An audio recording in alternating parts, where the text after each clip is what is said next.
Hello friends, നമ്മുടെ കേരള വനിതാ commission നിയമം ആ ഒരു ആക്റ്റാണ് നമ്മൾ പഠിച്ചുകൊണ്ടിരുന്നത്. അപ്പോൾ ഒന്നാമത്തെ ഭാഗം കഴിഞ്ഞു, പഠിച്ചതാണോ എന്നൊക്കെ വിശ്വസിക്കുന്നു. ഇനി അടുത്ത രണ്ടാമത്തെ ഭാഗത്തിലേക്ക് നമുക്ക് കടന്നാലോ? അപ്പോൾ ഈ രണ്ട് ഭാഗമാണ് ഈ ഒരു ആക്റ്റിലുള്ളത്. ദ ഫൈനൽ പാർട്ട് നോക്കാം. Section 15 powers of the commission. നമ്മുടെ കമ്മീഷന്റെ അധികാരങ്ങൾ, നമ്മുടെ കമ്മീഷന്റെ പവേഴ്സിനെ കുറിച്ചാണ് നമ്മൾ ഇനി അടുത്ത് പറയാൻ പോകുന്നത്. The Commission shall, for the purpose of any inquiry under this Act, have the same powers as of a civil court. ഒരു സിവിൽ കോർട്ടിന്റെ അധികാര പരിധി ആർക്കുണ്ട്? നമ്മുടെ വനിതാ കമ്മീഷൻ ഉണ്ട്, അല്ലെ? ഒട്ടുമിക്ക കമ്മീഷൻസിനും ഈ പറയുന്ന ഒരു സിവിൽ കോടതിയുടെ അധികാര പരിധിയുണ്ട്. അപ്പൊ എന്താണ് സിവിൽ കോടതിയുടെ അധികാര പരിധി? ഏതൊരു വ്യക്തിയെയും ഒരു ഹിയറിങ്ങിന് വിളിക്കാം, സമൺ ചെയ്യാം. അഫിഡവിറ്റിന്റെ മുകളിൽ അല്ലെങ്കിൽ സത്യവാങ്മൂലത്തിന് മുകളിൽ എവിഡൻസ് കളക്ട് ചെയ്യാം. ഏതൊരു പബ്ലിക് റെക്കോർഡും ആക്സസ് ചെയ്യാം. ഏതൊരു പൊതു റെക്കോർഡും, അതായത് ഗവൺമെന്റിന്റെ കീഴിൽ വരുന്ന ഏതൊരു റെക്കോർഡും, ഗവൺമെന്റ് അതോറിറ്റിയുടെ കീഴിൽ വരുന്ന ഏതൊരു പബ്ലിക് റെക്കോർഡും ആക്സസ് ചെയ്യാനുള്ള അധികാരവുമുണ്ട്. അതേപോലെ തന്നെ ആ ഒരു പബ്ലിക് ഡോക്യുമെന്റ് പ്രൊട്ടക്ട് ചെയ്യണമെങ്കിൽ ഒരു ഉദ്യോഗസ്ഥനെ അതിന് നിയോഗിക്കാനും പറയാനുള്ള അധികാരമുണ്ട്. അതേപോലെ തന്നെ ഡേറ്റാസ്, ഏതൊരു വ്യക്തിയെയും വിളിച്ചു വരുത്തി അദ്ദേഹത്തിന്റെ അടുത്തുനിന്ന് വിവരങ്ങൾ ശേഖരിക്കാനുള്ള അധികാരമുണ്ട്. ഇതൊക്കെയാണ് നമ്മുടെ ഒരു സിവിൽ കോടതിയുടെ അധികാരങ്ങൾ എന്ന് പറയുന്നത്. അപ്പൊ സിവിൽ കോടതിയുടെ അധികാരങ്ങൾ ആർക്കുണ്ട്? നമ്മുടെ വനിതാ കമ്മീഷൻ, സംസ്ഥാന വനിതാ കമ്മീഷൻ ഉണ്ട്. Summoning and enforcing the attendance of any witness and examining him. വിറ്റ്നസിന്റെ ഉണ്ട് കേട്ടോ. അപ്പോൾ ഏതൊരു വ്യക്തിയും, ശരിക്കും പറഞ്ഞാൽ വിറ്റ്നസ് എന്നല്ല, ഏതൊരു വ്യക്തിയെയും സമോൺ ചെയ്യാനും അദ്ദേഹത്തിന്റെ അറ്റൻഡൻസ് ഉറപ്പുവരുത്താനും ഉള്ള അധികാരമുണ്ട്. And examining him. ഇനി requiring the discovery and production of any document. ഏതൊരു ഡോക്യുമെന്റ് കണ്ടെത്താനും ഹാജരാക്കാനും, ഏതൊരു ഡോക്യുമെന്റ് കണ്ടെത്താനും അത് കോടതിക്ക് മുൻപാകെ ഹാജരാക്കാനുള്ള അധികാരം, അതും സിവിൽ കോടതിയുടെ അധികാരമാണ്. അത് പോലീസിനോടാണ് പലപ്പോഴും പറയുന്നത് കേട്ടോ. പോലീസിനെ കൊണ്ടാണ് ഈ ഒരു കാര്യം ചെയ്യിപ്പിക്കാറ്. ഇനി റിസീവിംഗ് എവിഡൻസ് ഓഫ് അഫിഡവിറ്റ്. സത്യവാങ്മൂലത്തിന് മുകളിൽ വിവരം ശേഖരിക്കാനും എവിഡൻസ് റിസീവ് ചെയ്യാനും. Requisitioning any public records. ഏതൊരു പബ്ലിക് റെക്കോർഡ് റിക്വസ്റ്റ് ചെയ്യാൻ, ആക്സസ് ചെയ്യാൻ, അതിൻ്റെ ഒരു കോപ്പി സ്വീകരിക്കാൻ, or copy thereof from any public office. ഏതൊരു പബ്ലിക് ഓഫീസിൽ നിന്നും അതിൻ്റെ ഒരു പബ്ലിക് റെക്കോർഡ് ആക്സസ് ചെയ്യാനോ അതിൻ്റെ ഒരു കോപ്പി എടുക്കാനോ ഉള്ള അധികാരമുണ്ട്. ഇനി issuing commissions for examination of witness. ഇനി അപ്പോൾ ഈ കമ്മീഷൻ, സിവിൽ കോടതിയുടെ അധികാരമുണ്ട്. ഈ കാര്യങ്ങളെല്ലാം നമ്മൾ പറഞ്ഞു. അതായത് ഈ ഒരു കമ്മീഷന്റെ പ്രൊസീഡിംഗ് എന്ന് പറയുന്നത് ഒരു ജുഡീഷ്യൽ പ്രൊസീഡിംഗ് ആണ്. കമ്മീഷന്റെ പ്രൊസീഡിംഗ് എന്ന് പറയുന്നത് ഒരു ജുഡീഷ്യൽ പ്രൊസീഡിംഗിന് ഇക്വലന്റ് ആയിട്ടുള്ള ഒരു പ്രൊസീഡിംഗ് ആണ്. Any proceeding before the commission shall be deemed to be a judicial proceeding and the commission shall be deemed to be a court. And commission ഒരു കോടതിക്ക് ഇക്വലന്റ് ആണ്. ഇനി സെക്ഷൻ 16 വരാം.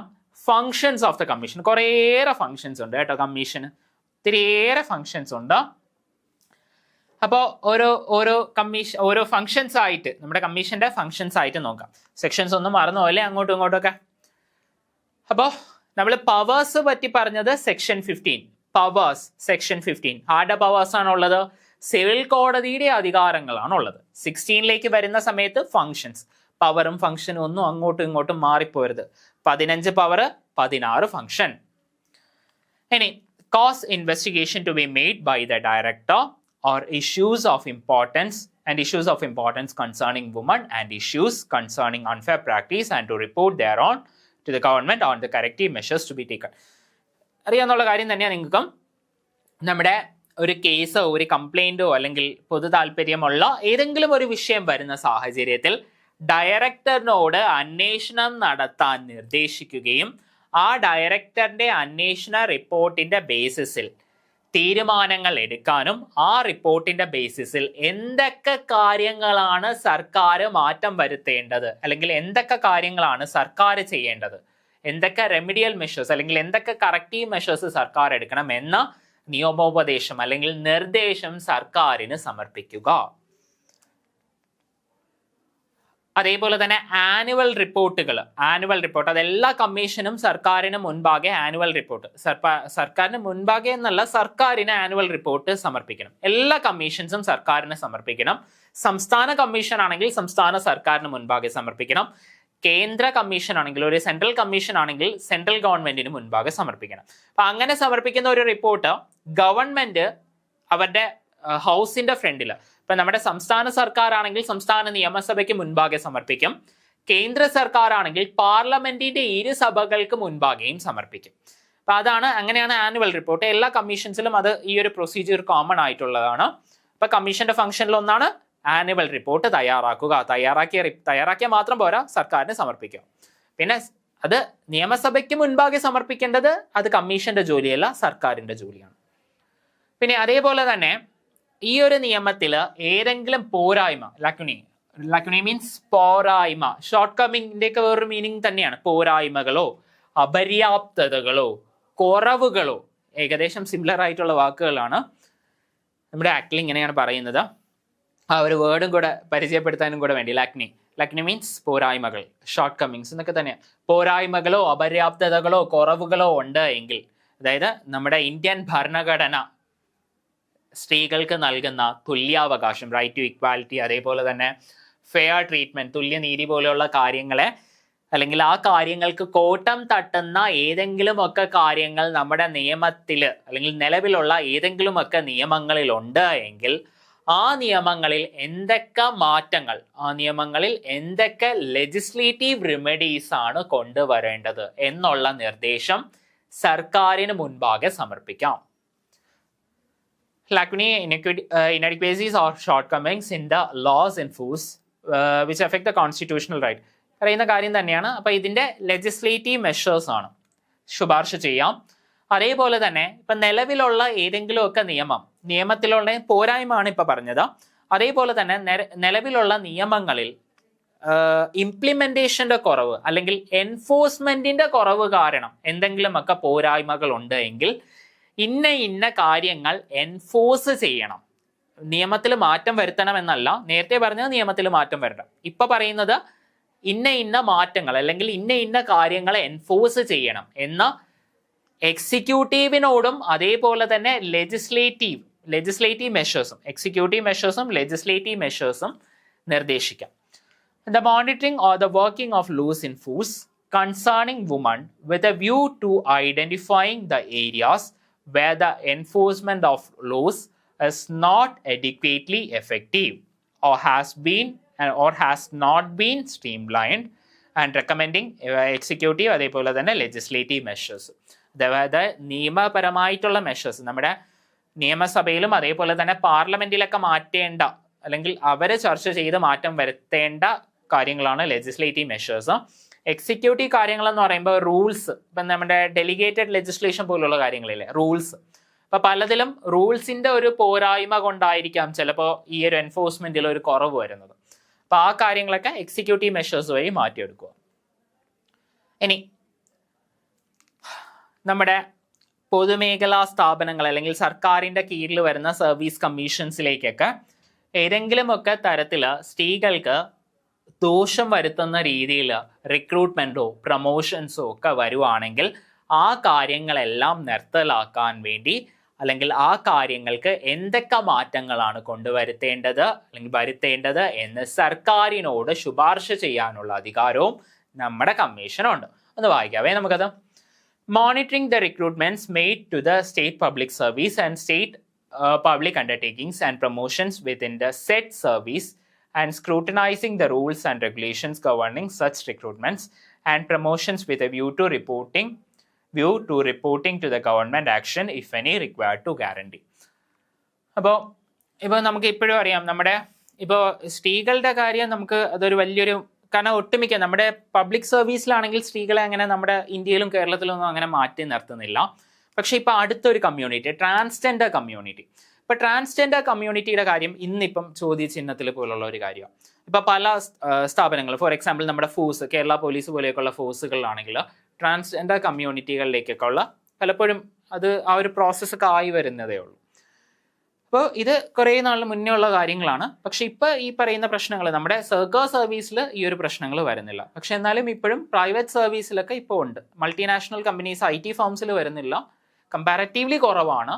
പക്ഷെ മറ്റ് പല പ്രൈവറ്റ് സ്ഥാപനങ്ങളിലും കരിയർ ഗ്രോത്തും അതേപോലെ തന്നെ പ്രൊമോഷൻസ് ഒക്കെ സ്ത്രീകൾക്ക് നിരസിക്കുന്ന സാഹചര്യങ്ങൾ കൂടുതലാണ്. ഇനി അടുത്തത് equal opportunity to women in matters of such recruitments and promotions. ഇതെല്ലാം ഭരണഘടന ഉറപ്പ് നൽകിയിട്ടുള്ള കാര്യങ്ങളാണ്. അതേപോലെ തന്നെ സ്ത്രീകളെ പാർപ്പിച്ചിരിക്കുന്ന സ്ഥലങ്ങളുണ്ടല്ലോ, ഇപ്പൊ ജയില്, ഹോസ്പിറ്റൽസ്, ഷെൽട്ടർ ഹോംസ്, ഇങ്ങനെയുള്ള സ്ഥലങ്ങൾ. അപ്പൊ ഇങ്ങനെയുള്ള സ്ഥലങ്ങളിൽ പോയി പീരിയോഡിക്കലായി മോണിറ്റർ ചെയ്യുക, അല്ലെങ്കിൽ പീരിയോഡിക്കലായിട്ട് ഇൻസ്പെക്ട് ചെയ്യുക. മെയിനായിട്ട് ഡയറക്ടറുടെ നേതൃത്വത്തിൽ പോയി ഇൻസ്പെക്ട് ചെയ്യുക. ഒന്നെങ്കിൽ ഡയറക്ടർ പോകണം, അല്ലെങ്കിൽ ഡയറക്ടർ ഓതറൈസ് ചെയ്ത ഒരു വ്യക്തി ചെന്ന് ഇൻസ്പെക്ട് ചെയ്യണം. ഇപ്പൊ inspect or cause to be inspected by the director or any officer of the commission. Director അല്ലെങ്കിൽ ഈ കമ്മീഷനിലെ ഏതെങ്കിലും ഒരു ഉദ്യോഗസ്ഥൻ authorised by the commission in that behalf. Prisons, police station, lockups, sub jail, rescue homes or other places of custody where women are kept as prisoners or otherwise, or shelters for women or other places run by the government or any of its agencies, including agencies receiving aid from the government for the purpose of offering shelter. ഈ പറയുന്ന സർക്കാരിന്റെ കൂടെ ചേർന്ന് അല്ലെങ്കിൽ സർക്കാരിന്റെ grant ലഭിക്കുന്ന ഏത് ഒരു shelter home, police station, lockup, sub jail, rescue home, ഈ സർക്കാരിന്റെ ഗ്രാന്റ് ലഭിക്കുന്ന മാത്രമല്ല കേട്ടോ, സർക്കാരിന്റെ ഗ്രാന്റ് പിന്നെ പുറത്ത് വർക്ക് ചെയ്യുന്ന ഏതൊരു സ്ത്രീകളെ പാർപ്പിക്കുന്ന സ്ഥാപനമാണ് എങ്കിലും, സ്ത്രീകളെ മാത്രമല്ല, ഇപ്പോൾ വനിതാ കമ്മീഷന്റെ കേസിലാണെങ്കിൽ സ്ത്രീകളെ, ഇപ്പോൾ വയോജനങ്ങൾക്കാണെങ്കിൽ അതേപോലെ ഉണ്ട്, വയോജന കമ്മീഷൻ ഉണ്ട്. അപ്പോൾ ഇവിടെ സ്ത്രീകളുടെ കേസ് ആയതുകൊണ്ട് സ്ത്രീകളെ പാർപ്പിക്കുന്ന ഏതൊരു സ്ഥലം, അത് പ്രൈവറ്റ് ആയിക്കോട്ടെ പബ്ലിക് ആയിക്കോട്ടെ, ഈ പറയുന്ന സ്ഥലങ്ങൾ റെഗുലർ ആയിട്ട് ഇൻസ്പെക്ട് ചെയ്യണം ഡയറക്ടർ, അല്ലെങ്കിൽ ഡയറക്ടർ ഓതറൈസ് ചെയ്ത ഒരു ഉദ്യോഗസ്ഥൻ, അല്ലെങ്കിൽ കമ്മീഷൻ ഓതറൈസ് ചെയ്യുന്ന ഒരു ഉദ്യോഗസ്ഥൻ. ഇനി ഹോസ്റ്റൽസ്, അതേപോലെ തന്നെ മറ്റിപ്പം പേയിങ് ഗസ്റ്റ് പോലെയുള്ള കാര്യങ്ങൾ, ഇപ്പം നമ്മുടെ സ്ത്രീകളെ പാർപ്പിച്ചിരിക്കുന്ന ഗവൺമെന്റ് അതോറിറ്റിയിൽ വരുന്ന കാര്യങ്ങളാണ് തൊട്ടു മുന്നേ ഇതിൽ പറയുന്നത്. ഞാൻ പറഞ്ഞു ഗവൺമെന്റ് ഓൺ ചെയ്തത് മാത്രമല്ല, പ്രൈവറ്റ് സ്ഥാപനങ്ങളും വരുന്നുണ്ട് സ്ത്രീകളുടെ താമസം വരുന്നത്. അതായത് ഇപ്പൊ ഹോസ്റ്റൽ ഉൾപ്പെടെയുള്ള സ്ഥാപനങ്ങൾ, അതൊരു പ്രൈവറ്റ് ഫാം അല്ലെങ്കിൽ പ്രൈവറ്റ് ആയിട്ടുള്ള ഒരു വ്യക്തി നടക്കുന്ന സ്ഥാപനമാണെങ്കിൽ പോലും അതുപോലും റെഗുലർ ആയിട്ട് ചെന്ന് ഇൻസ്പെക്ട് ചെയ്യാനുള്ള അധികാരം നമ്മുടെ കമ്മീഷന് ഈ ഒരു നിയമം നൽകുന്നുണ്ട്. ഇപ്പോൾ hostels intended for women or girls run by any person and such other places wherein unfair practice to women is complaint. സ്ത്രീകൾക്കെതിരെ ഏതെങ്കിലും തരത്തിലുള്ള ഒരു അൺഫെയർ പ്രാക്ടീസ് ആ ഒരു സ്ഥാപനത്തിൽ ഉണ്ട് എന്ന ഒരു കംപ്ലൈന്റ് ലഭിക്കുന്ന സാഹചര്യത്തിൽ ആ ഒരു സ്ഥലത്ത് ചെന്ന് ഇൻസ്പെക്ട് ചെയ്യാനും അതിനെതിരെ നടപടികൾ സ്വീകരിക്കാനും എന്തൊക്കെ മാറ്റങ്ങൾ കൊണ്ടുവരണം, അല്ലെങ്കിൽ ഈ ടെമ്പററി ആയിട്ടുള്ള ഈ സ്ത്രീകളെ മാറ്റി താമസിപ്പിക്കാനുള്ള കാര്യങ്ങൾ ഉൾപ്പെടെയുള്ള കാര്യങ്ങൾ ചെയ്യാനുള്ള അധികാരം കമ്മീഷനുണ്ട്. And of course, further inquiries to be made about the treatment that women and girls are subjected to at such places and to report to the government. എന്നിട്ട് അത് ഈ പറയുന്ന അതിന്റെ റിപ്പോർട്ട് പലപ്പോഴും ഗവൺമെന്റിന് മുൻപാകെ സമർപ്പിക്കണം. എന്തൊക്കെ മാറ്റങ്ങളാണ് കൊണ്ടുവരേണ്ടത്, എന്തൊക്കെ മാറ്റങ്ങൾ കൊണ്ടുവരണം എന്നുള്ള നിർദ്ദേശവും സർക്കാരിന് മുൻപാകെ സമർപ്പിക്കാം.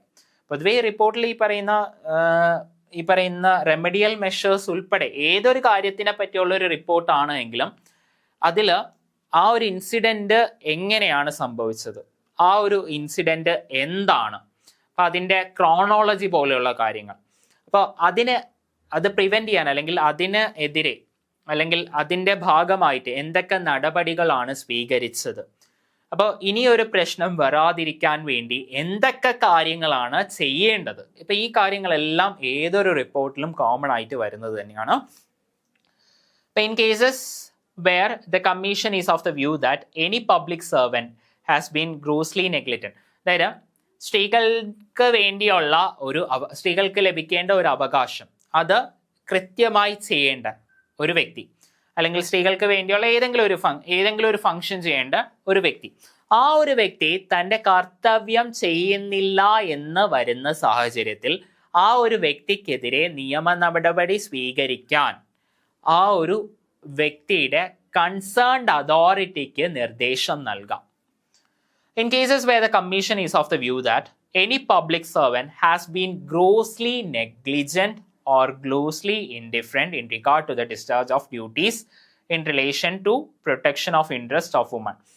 സ്ത്രീകളുടെ ഇൻട്രസ്റ്റ് പ്രൊട്ടക്റ്റ് ചെയ്യേണ്ട അതുമായിട്ട് ബന്ധപ്പെട്ട ഒരു ജോലിയുള്ള ഒരു ഉദ്യോഗസ്ഥൻ തൻ്റെ ജോലി നിർവഹിക്കുന്നില്ല എങ്കിൽ recommend to the concerned disciplinary authority to initiate disciplinary action. ആ ഒരു വ്യക്തിക്കെതിരെ അച്ചടക്ക നടപടി സ്വീകരിക്കാൻ ആ ഒരു കൺസേൺഡ് അതോറിറ്റിയോട് ശുപാർശ നൽകാവുന്നതാണ്.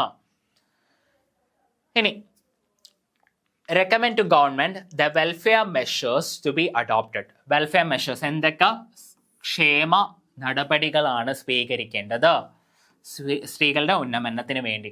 Implemented by the government with a view to ameliorating the conditions of women. അമീലിയോറേറ്റിംഗ് അത് ബെറ്റർ ആക്കുക. അമീലിയോറേറ്റിംഗ് എന്ന് പറഞ്ഞാൽ ബെറ്റർ ആക്കുക എന്നാണ്. അവരുടെ ആ ഒരു സ്റ്റാറ്റസ് ബെറ്റർ ആക്കുക, അല്ലെങ്കിൽ അവരുടെ കണ്ടീഷൻ ബെറ്റർ ആക്കുക. സ്ത്രീകളുടെ നിലവിലുള്ള സാഹചര്യം ബെറ്റർ ആക്കാൻ വേണ്ടി എന്തൊക്കെ ക്ഷേമ നടപടികളാണ് സ്വീകരിക്കേണ്ടത് എന്ന് കമ്മീഷന് റെക്കമെൻഡ് ചെയ്യാം. കമ്മീഷന് സർക്കാരിന് റെക്കമെൻഡേഷൻസ് നൽകാവുന്നതാണ്. അതേപോലെ തന്നെ empower the director to recommend to the appropriate authority to take prosecution proceedings in respect of offences committed against women under any statute providing for penalty for violating of the provisions of such statute. അപ്പോൾ ഇങ്ങനെ ഈ സ്ത്രീകൾക്കെതിരെ ഒരു കുറ്റകൃത്യം ചെയ്യുന്ന അല്ലെങ്കിൽ സ്ത്രീകൾക്കെതിരെ ദോഷകരമായ ഒരു കാര്യം ചെയ്യുന്ന ഒരു വ്യക്തിക്കെതിരെ നടപടി സ്വീകരിക്കാൻ ഡയറക്ടറിനെ ചുമതലപ്പെടുത്താം അല്ലെങ്കിൽ ഓതറൈസ് ചെയ്യാം. അപ്പോൾ ഈ ഒരു കാര്യമാണ് വരുന്നത്. അതേപോലെ തന്നെ പെനാൽറ്റി, ഇതുമായി ബന്ധപ്പെട്ട ശിക്ഷകൾ, പെനാൽറ്റി, ഈ ഒരു കാര്യങ്ങൾ എൻഫോഴ്സ് ചെയ്യുക. ഇനി അതേപോലെ തന്നെ ഒരു കോംപ്രിഹെൻസീവ് ഡേറ്റാ ബുക്ക് എന്തിനാന്ന് വെച്ചാൽ സ്ത്രീകളുടെ നിലവിലുള്ള സോഷ്യോ എക്കണോമിക് സ്റ്റാറ്റസുകൾ മനസ്സിലാവാൻ വേണ്ടി, സോഷ്യോ എക്കണോമിക് പൊളിറ്റിക്കൽ സ്റ്റാറ്റസുകൾ മനസ്സിലാക്കാൻ വേണ്ടി. നമ്മുടെ സെൻസസ് ഉണ്ടല്ലോ, നമ്മുടെ സെൻസസ്, ഇപ്പോൾ അടുത്ത സെൻസസ് ഒക്കെ വരാൻ പോവുകയല്ലേ. ഇപ്പൊ സെൻസസിന്റെ യഥാർത്ഥ പേര് എന്ന് പറയുന്നത് സോഷ്യോ എക്കണോമിക് കാസ്റ്റ് സെൻസസ് എന്നാണ്. സോഷ്യോ എക്കണോമിക് കാസ്റ്റ് സെൻസസ്, സാമൂഹിക സാമ്പത്തിക കാസ്റ്റ് സെൻസസ്, അങ്ങനെയാണ് നമ്മുടെ സെൻസസിന്റെ ഫുൾ ഫോം എന്ന് പറയുന്നത്. Social economic and political conditions of woman including comparative study. അതേപോലെ തന്നെ ഈ കമ്പാരിറ്റീവ് സ്റ്റഡി, സ്ത്രീകളെ പറ്റിയുള്ള ഒട്ടുമിക്ക കാര്യങ്ങളെ കുറിച്ച് പഠിക്കാൻ വേണ്ടിയൊക്കെ ഉള്ള ഒരു ഡേറ്റാ ബുക്ക് പ്രിപ്പയർ ചെയ്യുക, അത് മെയിൻറ്റെയിൻ ചെയ്യുക. അതേപോലെ തന്നെ ആ ഒരു കാര്യം കണ്ടിന്യൂസ് ആയിട്ട് അപ്ഡേറ്റ് ചെയ്യുക. പിന്നെ അതേപോലെ തന്നെ ഏതെങ്കിലും ഒക്കെ കാര്യങ്ങൾ, ഇപ്പോൾ വെൽഫെയർ മെഷേഴ്സ് ഒക്കെ സർക്കാരിനോട് റെക്കമെൻഡ് ചെയ്യുന്ന സമയത്ത്, അല്ലെങ്കിൽ ഏതെങ്കിലും ഒരു കേസ്, ഒരു സ്ത്രീകൾക്കെതിരെയുള്ള ഒരു പ്രശ്നം വരുന്ന സമയത്ത് ഈ ഒരു ഡേറ്റാ ബുക്കിന്റെ അകത്തുള്ള ഡേറ്റാസ് അല്ലെങ്കിൽ ആ ഒരു സ്റ്റാറ്റിസ്റ്റിക്സ് ഉപയോഗിക്കുക.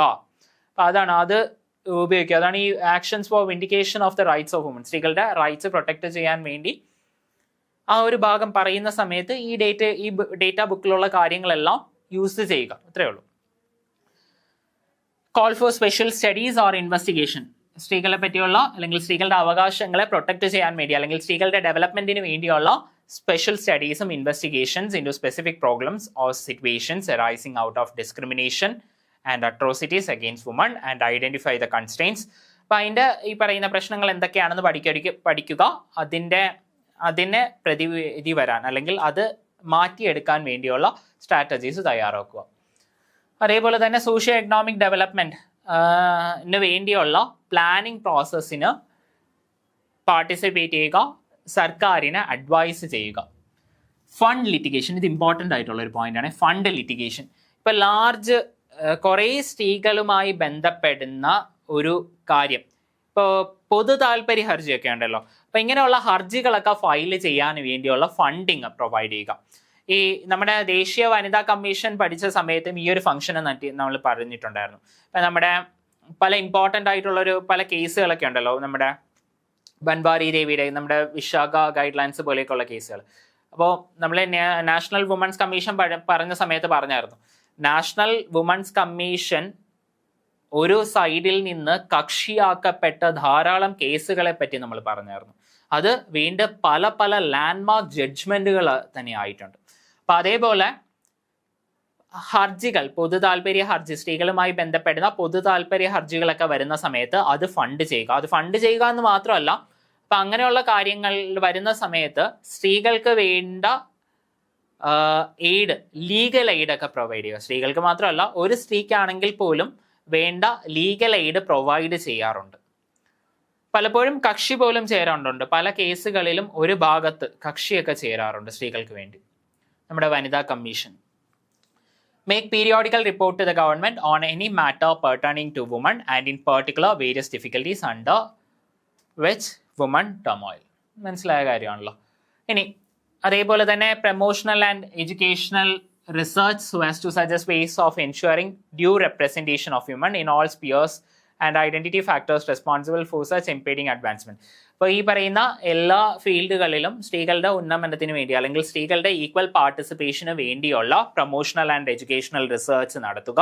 അതേപോലെ തന്നെ പല ഫീൽഡുകളിൽ നിന്നും അവരെ പിൻവലിക്കുന്ന അല്ലെങ്കിൽ അവരെ ബാക്ക്ലോട്ട് ആകുന്ന പല കുറവുകളുണ്ടല്ലോ. ഈ ബേസിക് ആയിട്ടുള്ള ഹൗസിംഗ് ഫെസിലിറ്റീസിന്റെ കുറവ്, മറ്റ് സപ്പോർട്ട് സർവീസിന്റെ കുറവുകൾ, അപ്പം അങ്ങനെയുള്ള കുറേ പ്രശ്നം, ബേസിക് ആയിട്ടുള്ള പല അമ്യൂണിറ്റീസിന്റെയും കുറവ്. അപ്പം ആ കുറവുകളൊക്കെ എന്താണ് എന്ന് മനസ്സിലാക്കിയ ശേഷം ആ കുറവുകളൊക്കെ നികത്താൻ വേണ്ടിയുള്ള കാര്യങ്ങൾ ചെയ്യുക.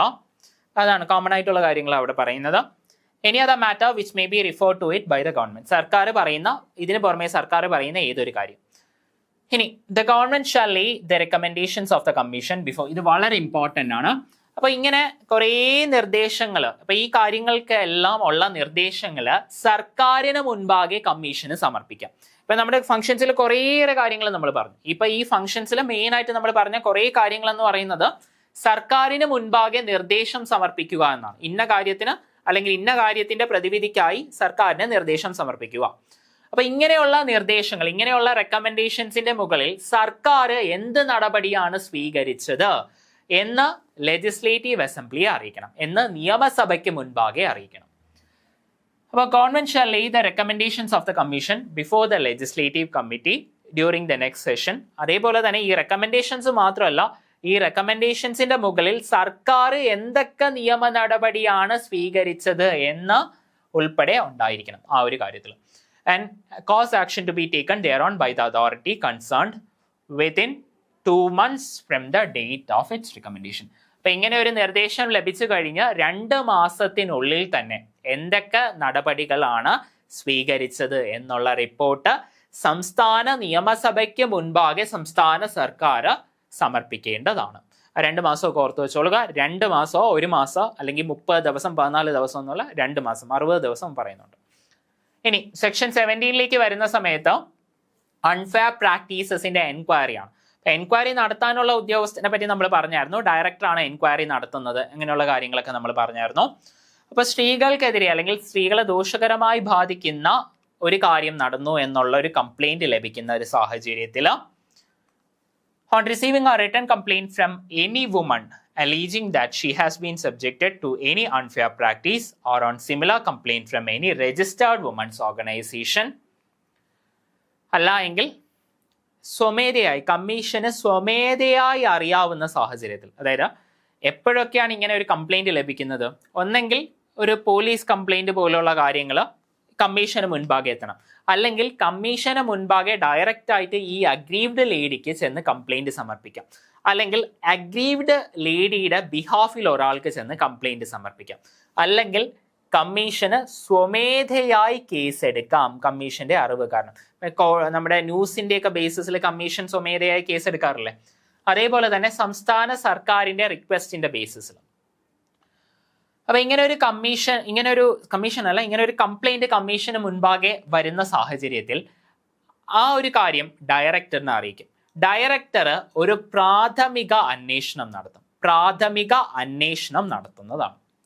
where the complaint has been made under clause A of subsection 1, തൊട്ട് പിന്നെ പറഞ്ഞ കാര്യം തന്നെ, the commission may before the issue of any process to the person complained against, അതായത് റെസ്പോണ്ടന്റ് ആയ വ്യക്തി, അതായത് ആരാണോ ഈ ഒരു കുറ്റം ചെയ്തു എന്ന് പറയപ്പെടുന്ന ആ ഒരു വ്യക്തിക്ക് എതിരെ നടപടി സ്വീകരിക്കുന്നതിന്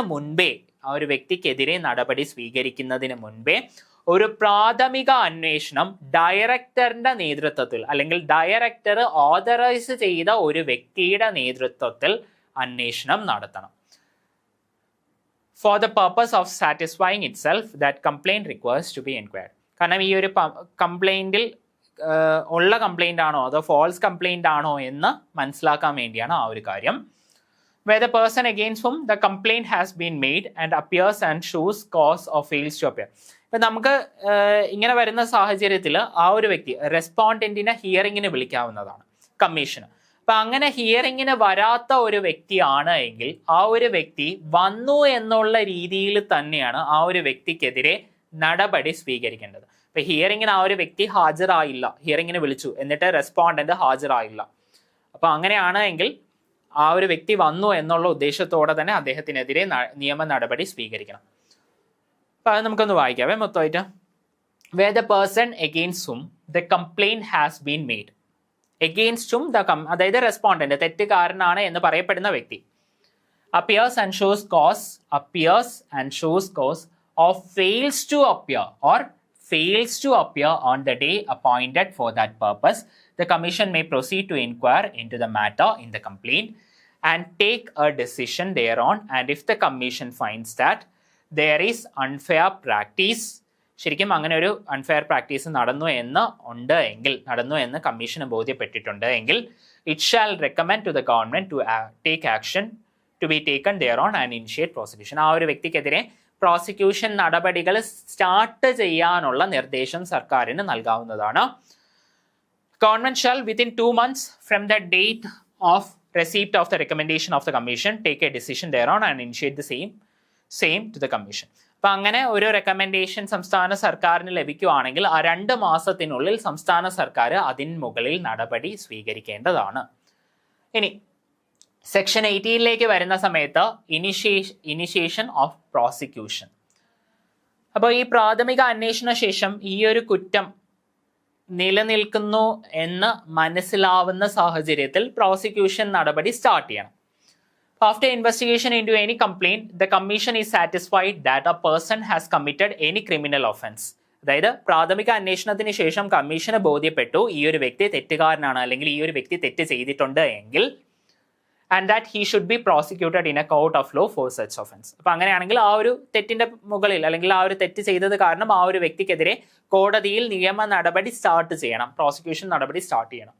Then it may pass an order to that effect and initiate prosecution of the person concerned if there is no necessity. So ഇപ്പം അങ്ങനെ വരുന്ന സാഹചര്യത്തിൽ ചിലപ്പോൾ ഏതെങ്കിലുമൊക്കെ ഉന്നത പദവികളിൽ ഇരിക്കുന്ന വ്യക്തിയായിരിക്കാം അല്ലെങ്കിൽ ഏതെങ്കിലും സർക്കാർ ഉദ്യോഗസ്ഥന്മാരായിരിക്കാം. അപ്പം അങ്ങനെയൊക്കെ വരുന്ന സാഹചര്യത്തിൽ ചിലപ്പോൾ ആ ഒരു വ്യക്തിക്കെതിരെ നിയമ നടപടി ഒറ്റയടിക്ക് സ്റ്റാർട്ട് ചെയ്യാൻ പറ്റത്തില്ല. അപ്പം അങ്ങനെ വരുന്ന സാഹചര്യത്തിൽ ആ ഒരു വ്യക്തിയുടെ അതോറിറ്റി, ആ ഒരു റെസ്പോണ്ടന്റിന്റെ മേലധികാരി, ആ ഒരു വ്യക്തിയുടെ കയ്യിൽ നിന്ന് ഈ ഒരു റെസ്പോണ്ടന്റിനെതിരെ പ്രോസിക്യൂഷൻ നടപടികൾ സ്റ്റാർട്ട് ചെയ്യാനുള്ള മുൻകൂർ അനുമതി മേടിക്കണം.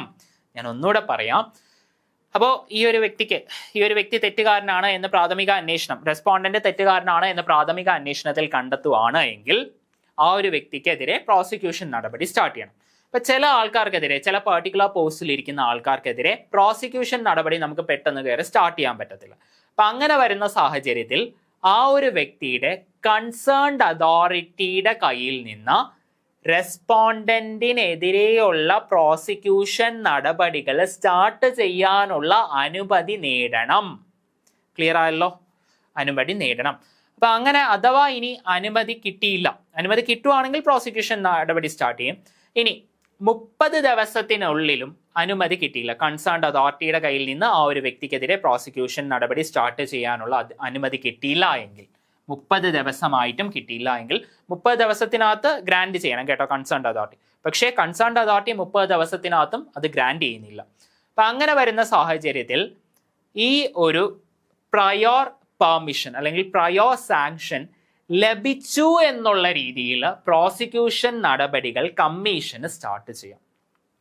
30 ദിവസത്തിനകത്ത് റെസ്പോണ്ടന്റിനെതിരെയുള്ള പ്രോസിക്യൂഷൻ നടപടി സ്റ്റാർട്ട് ചെയ്യാനുള്ള പ്രയോർ സാങ്ഷൻ കൺസേൺഡ് അതോറിറ്റിയിൽ നിന്ന് കിട്ടിയില്ല എങ്കിലും ആ ഒരു സാങ്ഷൻ കിട്ടിയതായി കണക്കാക്കി കമ്മീഷന് റെസ്പോണ്ടന്റിനെതിരെ പ്രോസിക്യൂഷൻ നടപടികൾ സ്റ്റാർട്ട് ചെയ്യാനുള്ള അധികാരമുണ്ട്.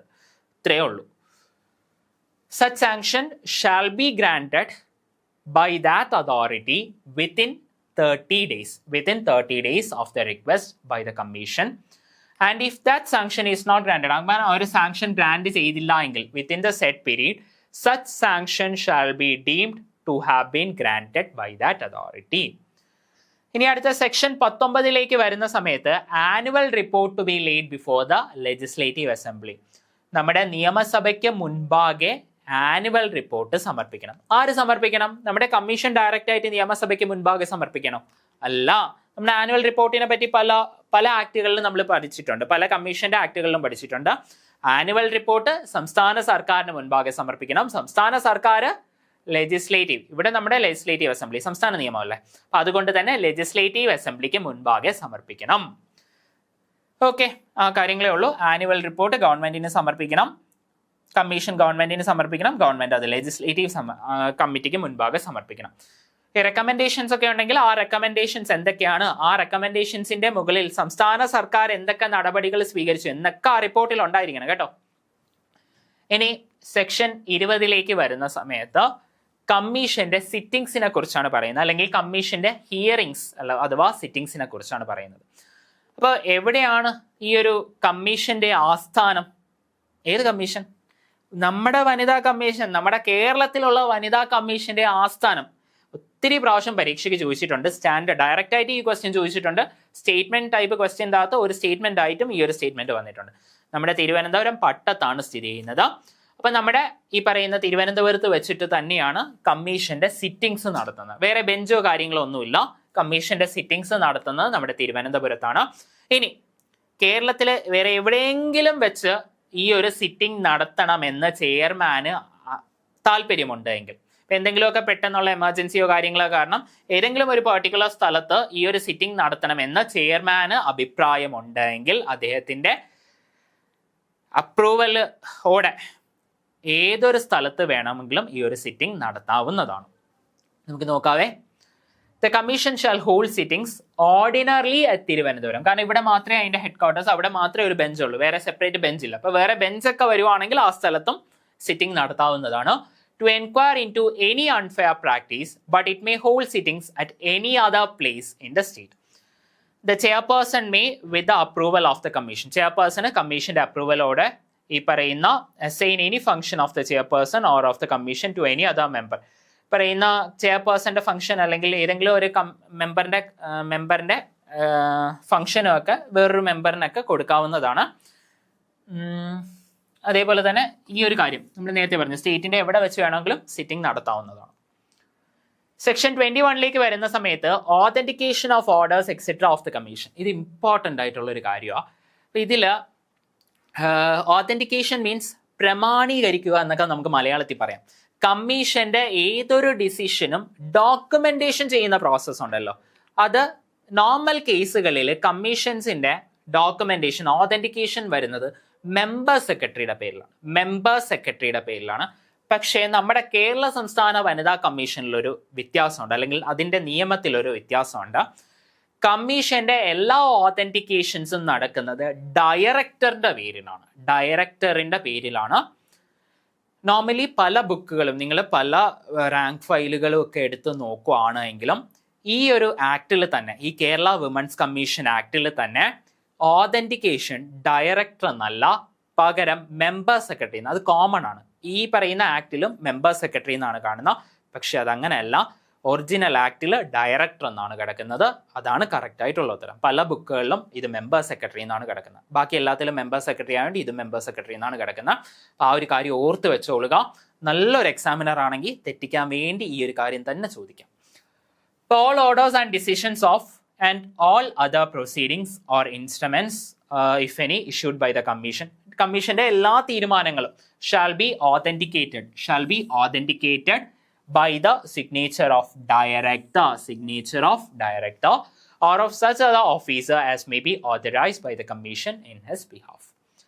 ഇനി സെക്ഷൻ 22 വരുന്ന സമയത്ത് കമ്മീഷനിലേക്കുള്ള ഡൊണേഷൻസും കോൺട്രിബ്യൂഷൻസും. അപ്പോൾ സംസ്ഥാന സർക്കാരിന്റെ മുൻകൂർ അനുമതിയോടെ ഏതൊരു സ്ഥാപനത്തിൽ നിന്ന് വേണമെങ്കിലും സ്ത്രീകളുടെ ഉന്നമനത്തിന് വേണ്ടിയുള്ള കാര്യങ്ങൾക്ക് വേണ്ടി ഡൊണേഷനും കോൺട്രിബ്യൂഷനും ഒക്കെ സ്വീകരിക്കാം. ആ ഒരു കാര്യമാണ് സെക്ഷൻ 22 പറയുന്നത്. ഇപ്പൊ കമ്മീഷന് നമ്മുടെ സംസ്ഥാന സർക്കാരിന്റെ മുൻകൂർ അനുമതിയോടെ ഏതൊരു ഓർഗനൈസേഷനിൽ നിന്നും ഡൊണേഷൻ അല്ലെങ്കിൽ കോൺട്രിബ്യൂഷൻ മേടിക്കാനുള്ള അവസരമുണ്ട്, സാധിക്കുന്നതാണ്. ഇനി സെക്ഷൻ 23 വരുന്ന സമയത്ത് ഗവൺമെന്റ് കമ്മീഷനുമായി കൺസൾട്ട് ചെയ്യണം. ഗവൺമെന്റ് എപ്പോഴായിരിക്കും കമ്മീഷനുമായി കൺസൾട്ട് ചെയ്യേണ്ടത്? സ്ത്രീകളുമായി ബന്ധപ്പെട്ട നിയമം ഈ പറയുന്ന ഗവൺമെന്റ് പുതുതായിട്ട് കൊണ്ടുവരുന്നു, അല്ലെങ്കിൽ പുതിയൊരു സർക്കാർ വരുന്നു, സ്ത്രീകളുമായി ബന്ധപ്പെട്ട ഒരു നയം രൂപീകരിക്കണം. അപ്പൊ അങ്ങനെ വരുന്ന സാഹചര്യത്തിൽ സംസ്ഥാന സർക്കാർ ആരുമായിട്ട് ചർച്ച ചെയ്യണം? സംസ്ഥാന വനിതാ കമ്മീഷനുമായി ചർച്ച ചെയ്യണം, അല്ലേ? ഈ പറയുന്ന വനിതകളുടെ ആവശ്യം സർക്കാരിനെയും കാട്ടി ചിലപ്പോൾ നന്നായിട്ട് വനിതാ കമ്മീഷൻ അല്ലേ മനസ്സിലാവുന്നത്. അപ്പൊ ആ ഒരു കാര്യമാണ് സെക്ഷൻ 23. സെക്ഷൻ 23 ചോദിച്ചിട്ടുണ്ട് മുൻ വർഷങ്ങളിൽ. Government to consult the commission. അപ്പൊ സ്ത്രീകളുമായി ബന്ധപ്പെട്ട മേജർ പോളിസി മാറ്റേഴ്സിന്റെ കാര്യം തീരുമാനിക്കുന്ന സമയത്ത് കമ്മീഷനുമായി സംസ്ഥാന സർക്കാർ ചർച്ച ചെയ്യണം. ഇനി സെക്ഷൻ 24 വരുന്ന സമയത്ത് members office and employees of the commission to be public servants. നിങ്ങൾക്ക് അറിയാവുന്ന കാര്യമല്ലേ? അതായത് നമ്മുടെ ഈ കമ്മീഷനിലെ മെമ്പേഴ്സും എംപ്ലോയീസും അതേപോലെ ഓഫീസേഴ്സും എല്ലാവരും എന്തായിരിക്കും? പൊതുസേവകരായിരിക്കും. ഇനി സെക്ഷൻ 25 വരുന്ന സമയത്ത് protection of acts done in good faith. ഇതും ഒട്ടുമിക്ക നിയമങ്ങളിലും കോമൺ ആയിട്ടുള്ള ഒരു സെക്ഷനാണ്. ഇതിൽ പറയുന്ന ഇത്രയേ ഉള്ളൂ.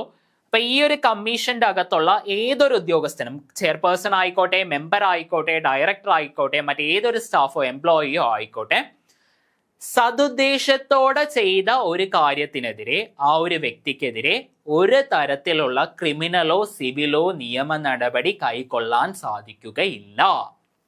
സതുദ്ദേശത്തോട് ചെയ്യുന്ന ഏതൊരു കാര്യത്തിനെതിരെയും സിവിലോ ക്രിമിനൽ നടപടിയോ ആ ഒരു ഉദ്യോഗസ്ഥനെതിരെ ചുമത്താൻ പാടില്ല. No suit, prosecution or other legal proceedings shall lie against any member of the commission or any officer of the commission for anything which is done in good faith or intended to be done under this act or the rules made under this act. അല്ലേ? ഇനി അടുത്ത section 26 court not to grant injunctions. ഇതെല്ലാത്തിലും common ആയിട്ടുള്ള ഒരു provision അല്ല, പക്ഷെ ചിലതിലൊക്കെ ഉണ്ട്. ഇത് ഒരു നല്ലൊരു പ്രൊവിഷനാണ്. പലപ്പോഴും കമ്മീഷനുകളുടെയൊക്കെ അധികാരങ്ങൾ, ഇപ്പോൾ കമ്മീഷൻ ഏതെങ്കിലും ഒരു കാര്യം ഉത്തരവിടുന്ന സമയത്ത് നേരെ അത് താല്പര്യമില്ലാത്ത അല്ലെങ്കിൽ അതിനെതിരെ ഉള്ള ആൾക്കാർ നേരെ കൊണ്ട് ട്രിബ്യൂണൽ അല്ലെങ്കിൽ മുഗൾ കോടതിയിൽ കേസ് കൊടുക്കും. അപ്പോൾ അങ്ങനെയുള്ള കുറച്ച് കാര്യങ്ങൾ തടയാൻ വേണ്ടി ഉള്ള ഒരു പ്രൊവിഷനാണ്. അപ്പം നമ്മുടെ കമ്മീഷന്റെ തീരുമാനങ്ങൾ അല്ലെങ്കിൽ ഉത്തരവ് നടപ്പാക്കുന്നത് തടസ്സപ്പെടുത്തുന്ന രീതിയിൽ ഒരു കോടതിയും ഒരു സ്റ്റേയോ ഇൻജങ്ഷനോ പുറപ്പെടുവിക്കാൻ പാടില്ല. കമ്മീഷന്റെ ഒരു ഉത്തരവ് തടസ്സപ്പെടുത്തുന്ന രീതിയിൽ ഒരു കോടതിയും ഒരു സ്റ്റേയോ ഇൻജങ്ഷനോ പുറപ്പെടുവിക്കാൻ പാടില്ല. ഇപ്പൊ നമ്മുടെ കോഡ് ഓഫ് സിവിൽ പ്രൊസീജിയർ 19 മൊത്തം ഒന്ന് വായിക്കാവേ. Notwithstanding anything contained in code of civil procedure 1908 or any, ഇപ്പൊ അതായത് ഇന്ത്യയിലുള്ള ഏതൊരു നിയമത്തിന്റെ ബേസിസിലാണെങ്കിലും അല്ലെങ്കിൽ നമ്മുടെ കോഡ് ഓഫ് സിവിൽ പ്രൊസീജിയറിന്റെ ബേസിസിലാണെങ്കിലും ഒരു കോടതിയും കമ്മീഷന്റെ ഒരു നിയമ നടപടി പ്രൊസീഡിങ്സ് തടസ്സപ്പെടുത്തുന്ന ഒരു ഇൻജങ്ഷൻ പുറപ്പെടുവിക്കാൻ പാടില്ല. ഇനി സെക്ഷൻ 27 വരുന്ന സമയത്ത് റിമൂവൽ ഓഫ് ഡിഫിക്കൽട്ടീസ്. നമ്മുടെ വനിതാ കമ്മീഷൻ നിയമം നടപ്പിലാക്കുന്ന സമയത്ത് പല ഡിഫിക്കൽട്ടീസ് ഉണ്ടാവാം. അപ്പൊ അങ്ങനെ അല്ലെങ്കിൽ ഇതിന്റെ റൂൾസ് നടപ്പിലാക്കുന്ന സമയത്ത് അല്ലെങ്കിൽ ഈ ഒരു ആക്ട് ഇംപ്ലിമെന്റ് ചെയ്യുന്ന സമയത്ത് പല ഡിഫിക്കൽട്ടീസ് ഉണ്ടാവാം.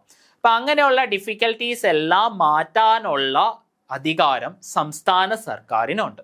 If any difficulty arises in giving effect to the provisions of this act, the government may, by order, do anything not inconsistent with such provisions to remove such difficulty. അപ്പൊ അങ്ങനെയുള്ള difficulty remove ചെയ്യാനുള്ള provisions കൊണ്ടുവരാനുള്ള അധികാരം സംസ്ഥാന സർക്കാരിനുണ്ട്, provided ഈ ആക്ടിന്റെ basic സ്ട്രക്ചറിന് മാറ്റം വരുത്തരുത്. അപ്പൊ അങ്ങനെ ഏതൊരു കാര്യം വരുവാണെങ്കിൽ ഈ ഒരു ആക്ടിന്റെ നിലവിൽ വന്ന് 2 വർഷത്തിനുള്ളിൽ ആ ഒരു മാറ്റം കൊണ്ടുവന്നിരിക്കണം. ഇനി ഇങ്ങനെ വരുന്ന എല്ലാ മാറ്റങ്ങളും നിയമസഭയ്ക്ക് മുൻപാകെ സമർപ്പിക്കണം. ഇനി സെക്ഷൻ 28 വരുന്ന സമയത്ത് പവർ ടു മേക്ക് റൂൾസ്. അതും കോമൺ ആയിട്ടുള്ളതാണ്. സംസ്ഥാന സർക്കാരിന് ഒഫീഷ്യൽ ഗസറ്റ് നോട്ടിഫിക്കേഷൻ വഴി കേരള വനിതാ കമ്മീഷൻ നിയമത്തിന്റെ റൂൾസുകൾ നിർമ്മിക്കാനുള്ള അധികാരമുണ്ട്. അപ്പൊ ഈ ആക്ടിന്റെ റൂൾസ് നിർമ്മിക്കാനുള്ള അധികാരം സംസ്ഥാന സർക്കാരിനുണ്ട് ത്രൂ ഒഫീഷ്യൽ ഗസറ്റ് നോട്ടിഫിക്കേഷൻ. പിന്നെ അതേപോലെ തന്നെ എന്തൊക്കെ കാര്യങ്ങളാണ് എന്നുണ്ട്. അതേപോലെ തന്നെ നമ്മുടെ ഈ പറയുന്ന ഉദ്യോഗസ്ഥരുടെ കമ്മീഷനിലെ ഉദ്യോഗസ്ഥർ, സെക്രട്ടറി, ഡയറക്ടർ, ഇവരുടെയൊക്കെ honorarium, allowance, other conditions of service, ഈ കാര്യങ്ങളൊക്കെ തീരുമാനിക്കാനുള്ള അധികാരം സംസ്ഥാന സർക്കാരിനുണ്ട്. അതേപോലെ തന്നെ ഇങ്ങനെ നിർമ്മിക്കുന്ന ഏതൊരു റൂളും, അതായത് ഈ പറയുന്ന ആക്ട്, സംസ്ഥാന വനിതാ കമ്മീഷൻ നിയമത്തിന്റെ ബേസിസിൽ നിർമ്മിക്കുന്ന ഏതൊരു റൂളും ലെജിസ്ലേറ്റീവ് അസംബ്ലിക്ക് മുൻപാകെ സമർപ്പിക്കണം. കുറഞ്ഞത് 14 ദിവസമെങ്കിലും സമർപ്പിക്കണം. പല ആക്ടിലും 30 ദിവസമാണ് കേട്ടോ. ഏറ്റവും കൂടുതൽ 30 ദിവസം, അത് പാർലമെന്റിന് മുൻപാകെ 30 ദിവസം ഹാജരാക്കിയിരിക്കണം അല്ലെങ്കിൽ സമർപ്പിക്കണം. പക്ഷേ ഇവിടെ 14 ദിവസമേ ഉള്ളൂ, ചിലതിന് 14 ഉള്ളൂ. ഇവിടെയും 14 ദിവസമേ ഉള്ളൂ. അപ്പൊ അങ്ങനെ ഇവിടെ വന്നിട്ട് സംസ്ഥാന നിയമസഭയ്ക്ക് മുൻപാകെ 14 ദിവസം സമർപ്പിക്കണം. ഇനി സംസ്ഥാന നിയമസഭയ്ക്ക്, ഇത് നിങ്ങൾക്ക് അറിയാവുന്ന കോമൺ ആയിട്ടുള്ള ഒരു പോയിന്റ് ആണ്.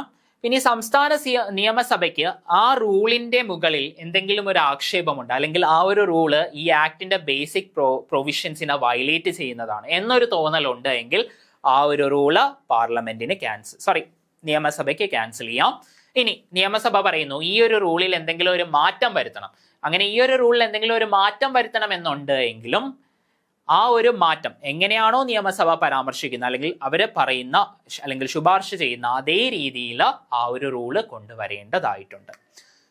ഇനി നിയമസഭ പറയുന്നു ഈ ഒരു റൂളേ പാടില്ല എന്ന് പറയുവാണെങ്കിൽ റൂളേ നിലനിൽക്കത്തില്ല. ഇനി ജാഗ്രതാ സമിതി. ജാഗ്രതാ സമിതി എന്ന് പറയുന്നത് 1997 കാലഘട്ടത്തിൽ കൊണ്ടുവന്ന ഒരു കാര്യമാണ്. It is a quasi judicial ബോഡിയാണ്. ഇത് നല്ലൊരു ക്വസ്റ്റ്യനാണ്. ഇതിൻ്റെ ഒരു PYQ ചോദിച്ചിട്ടുണ്ട്. നല്ലൊരു ക്വസ്റ്റ്യനാണ്. പൊതുവേ പല മെറ്റീരിയൽസിലൊന്നും കാണാത്ത ഒരു റാങ്ക് മേക്കിംഗ് ക്വസ്റ്റ്യൻ ആയിരുന്നു ഈ ഒരു ക്വസ്റ്റ്യൻ ശരിക്കും പരീക്ഷയ്ക്ക് അന്ന് ചോദിച്ച സമയത്ത്. ജാഗ്രതാ സമിതി എന്ന് പറയുമ്പോൾ 1997 വന്ന ഒരു ക്വാസി ജുഡീഷ്യൽ ബോഡിയാണ്, formed at the local government level in Kerala. അതായത് സ്ത്രീകളുടെയും കുട്ടികളുടെയും അവകാശങ്ങൾ പ്രൊട്ടക്ട് ചെയ്യാൻ വേണ്ടി ലോക്കൽ ഗവൺമെന്റിന്റെ ഭാഗമായി വന്ന ഒരു ക്വാസി ജുഡീഷ്യൽ ബോഡിയാണ് ജാഗ്രതാ സമിതി. 1997 ഈ വർഷം ഉൾപ്പെടെ ചേർന്നാണ് ആ ഒരു ക്വസ്റ്റ്യൻ ഉണ്ടായിരുന്നത്. To prevent all forms of crimes against women, the state established a vigilant committee in 1997 under Kerala women's commission supervision. നമ്മുടെ കേരള വനിതാ കമ്മീഷന്റെ സൂപ്പർവിഷനിൽ 1997 എസ്റ്റാബ്ലിഷ് ചെയ്ത ഒരു വിജിലന്റ് കമ്മിറ്റിയാണ് ജാഗ്രതാ സമിതി എന്ന് പറയുന്നത്. ഇനി നമുക്ക് എല്ലാവർക്കും പ്രിയപ്പെട്ട, നമുക്ക് എല്ലാവർക്കും അറിയാവുന്ന നമ്മുടെ സുഗതകുമാരി ടീച്ചർ. അപ്പോൾ സുഗതകുമാരിയെ പറ്റി പറയുവാണെങ്കിൽ നമുക്കറിയാം ആദ്യത്തെ വനിതാ കമ്മീഷൻ അധ്യക്ഷയായിരുന്നു. വളരെ ഫേമസ് ആയിട്ടുള്ള എൻവയോൺമെന്റലിസ്റ്റും ഫെമിനിസ്റ്റ് മൂവ്മെന്റ്സിന്റെ ഒക്കെ നേതൃത്വം നൽകിയ വ്യക്തിയായിരുന്നു. ധാരാളം നോട്ടബിൾ ആയിട്ടുള്ള വർക്ക്സ്, ലിറ്റററി വർക്ക്സ് ചെയ്തിട്ടുള്ളതാണ്. 1996 മാർച്ച് 14 നമ്മുടെ വനിതാ കമ്മീഷൻ രൂപീകൃതമാകുന്നത്. അതിൻ്റെ ആദ്യ അധ്യക്ഷയായിരുന്നു നമ്മുടെ സുഗതകുമാരി.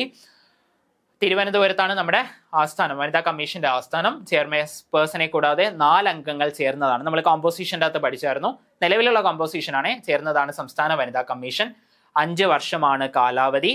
സ്ത്രീകൾ അഭിമുഖീകരിക്കുന്ന നീതി നിഷേധങ്ങൾ ഉൾപ്പെടെയുള്ള വിവിധങ്ങളായ പ്രശ്നങ്ങളിൽ ഇടപെടുകയും ഉചിതമായ തീരുമാനങ്ങൾ നിർദ്ദേശിക്കുകയും ചെയ്യുക, അതുമായി ബന്ധപ്പെട്ട നടപടി ക്രമങ്ങളിൽ സർക്കാരിന് റിപ്പോർട്ട് നൽകുക തുടങ്ങിയവ കമ്മീഷന്റെ ചുമതലകളിൽ പെടുന്നു. അപ്പൊ ഇത് നമ്മുടെ ടെക്സ്റ്റിന്റെ ഒരു ഭാഗം, SCERT ടെക്സ്റ്റിന്റെ ഭാഗമോ. അപ്പൊ ടെക്സ്റ്റിനൊക്കെ ക്വസ്റ്റ്യൻ ചോദിക്കുന്നുണ്ടല്ലോ, അതുകൊണ്ടാണ് ഈ ഒരു കാര്യം കൂടെ ആഡ് ചെയ്തിരിക്കുന്നത്. അപ്പൊ ഇത്രയും കാര്യങ്ങളാണ് നമ്മുടെ വനിതാ കമ്മീഷൻ നിയമത്തിൻ്റെ അകത്ത് ഉള്ളത്. നന്നായി പഠിക്കുക, ഉറപ്പായും ചോദ്യം വരും. Thank you.